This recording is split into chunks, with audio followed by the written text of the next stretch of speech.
In this episode of The English Watch, I'm not going to mention Rolex or Tudor. They've had enough attention this year.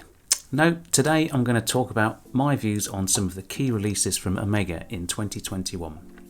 From the famous Speedmaster Professional to some of the more fringe releases like the Chronoscope. I'll give you my hot take on the models I've been fortunate enough to have on the wrist and give some insight into what I expect from 2022. I'm Andy and welcome to The English Watch. This channel is about me and my watch collecting journey, an amateur enthusiast with an eye for detail, always going behind the watch for the story and helping like-minded individuals like you start your watch collecting journey. Now if you like this video, please give it a thumbs up and don't forget to subscribe. Please leave any comments in the section below, and while you're there, check out my affiliate links regarding the tools I use to look after my watches and the equipment I use to make these videos. Okay, before we get into it, let's just check out what's on my wrists. So today we're wearing the Speedmaster Professional. This is still on that North Street suede strap that I reviewed last time. Please check that out. And it's held up pretty well. I've washed the dishes in it, I've cooked in it, no splashes so far, and yeah, pretty pleased, very comfortable, and it's breaking in nicely.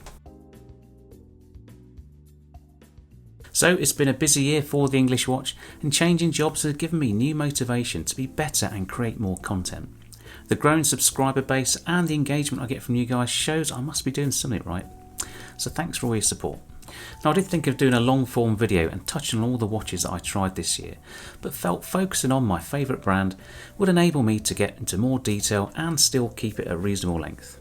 Please stay to the end though, and I'll take you through my thoughts of 2022 and where I think Omega may go.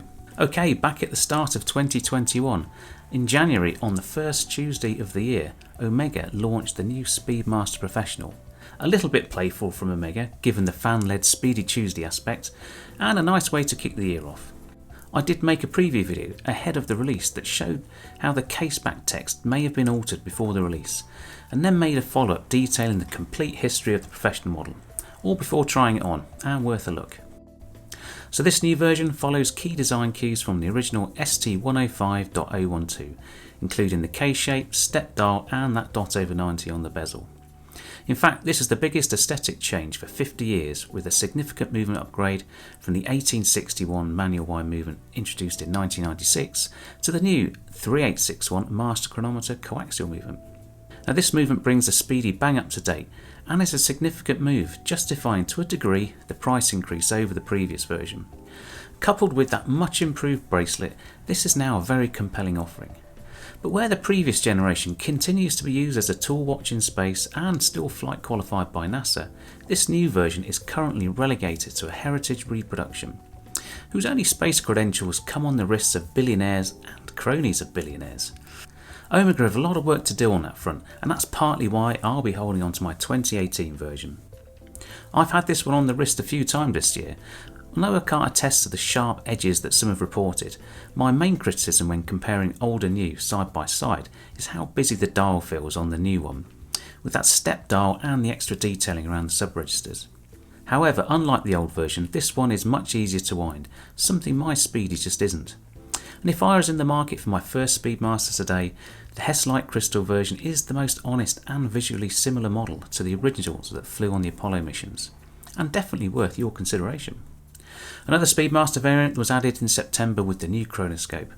Now this was a surprise to me, and given the size of the case at 43mm, I wasn't sure what Omega were thinking. I mean, who was this watch for? Now fortunately, these hit the dealer shop windows pretty quickly, so I had the opportunity to try a few on. My initial impressions was pretty good, and it felt nice on the wrist. Flat and compact across the lugs, as Omegas tend to be. Now, having removed the winding razor from the caliber 9900 movement, this watch wears better than other two-counter Speedmasters this watch is derived from. At the case back, it reveals an attractive window into the watch. Despite having that massive cover plate with the Côte de Soleil radiating from the balance, it's a shame that this couldn't have been skeletonized a little more to show off that column wheel. It's as though the watch is embarrassed about showing the features of this upscale movement over the 3861 found in the Professional model. Now, this is not a watch I lust for. On a purely aesthetic basis, the dial is too fussy, and I'm not on board with that pseudo vintage look with the hand design and typeface.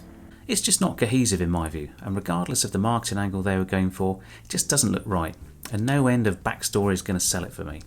I also felt the bracelet tapered a little too much given the case size, although the adjustable clasp would be a very welcome read back into the professional model. Now, pound for pound, I'd get the professional. Moving on to the best Omega I sampled this year, March saw the launch of the updated Seamaster 300.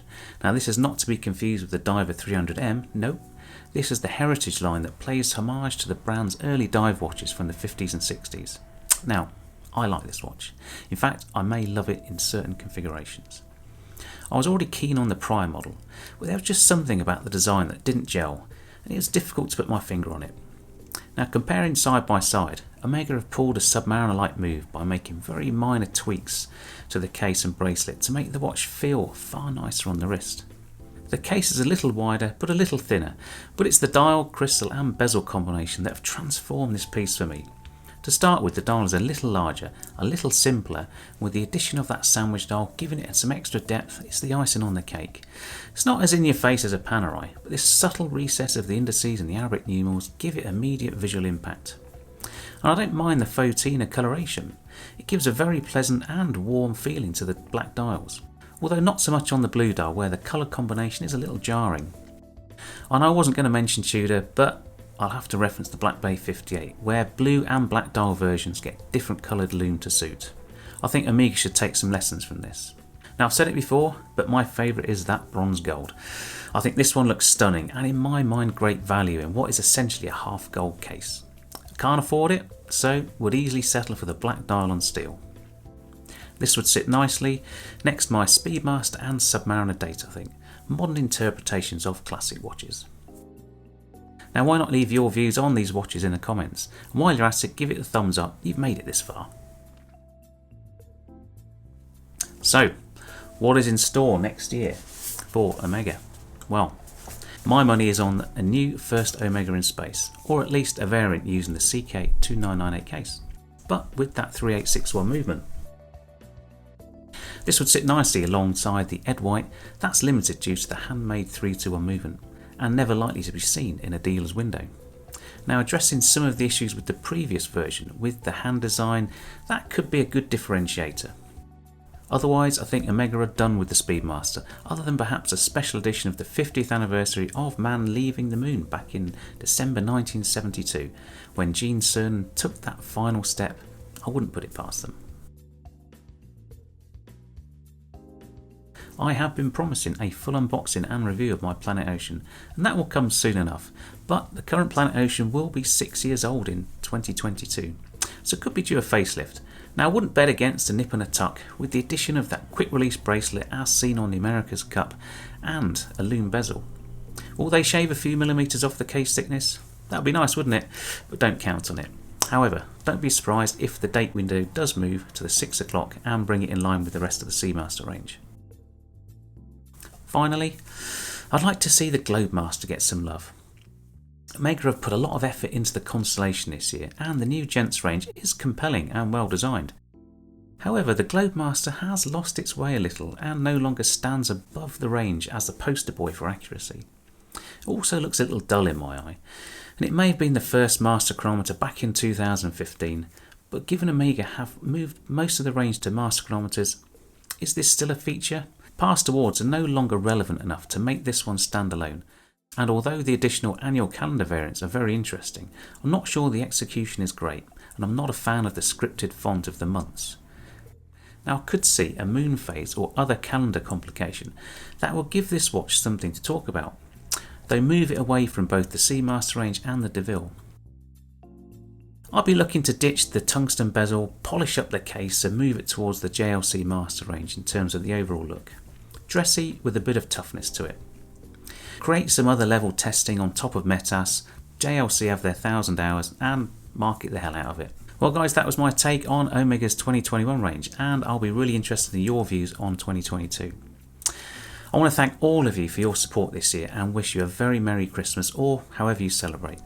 So please give this one a thumbs up, and let's see if we can push the subscriber count over 5,000 before the end of the year. I'm Andy, this has been the English Watch. Take care, and I'll see you in 2022. Bye for now.